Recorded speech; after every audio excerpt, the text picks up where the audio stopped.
Tonight, a protest in Allendale over a controversial Confederate statue.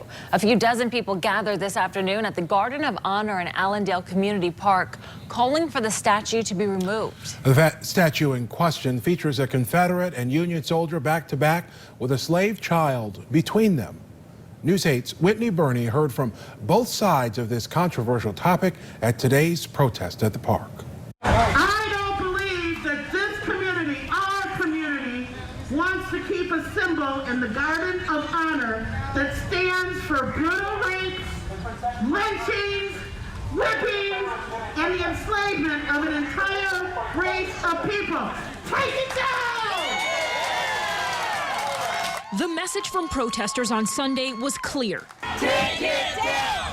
Take it down! Dozens calling for the removal of this Confederate statue in the Garden of Honor at Allendale Community Park. The image of an enslaved child at the feet of two white men, one of them being a Confederate soldier, is demeaning. They have every right to say what they want to say. We have every right to say what we want to say. This is not about racism. This is about being a patriotic and being proud of America.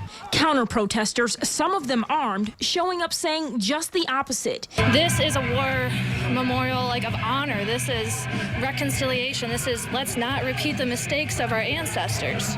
And so that's why I'm here. I'm standing with my community against people who want to divide it. They say it's important to leave the statues up for future generations. So we can teach our children to never let this happen again. Never. Nobody should ever be enslaved to anyone.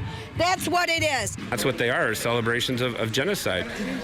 Most of them were erected in Jim Crow era. This one was erected in 1998 with a university here. I mean, it's absurd.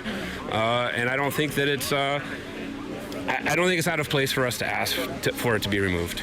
But protesters say the statues are a reminder of America's brutal history for people of color. The Civil War, they lost, right? The South lost. So we're celebrating an enemy of the United States, and that in an educated community. They say going forward, their voices have to be considered in the conversation. We need to find a common ground, and a common ground is that we love each other as human beings, and we don't want to hurt people.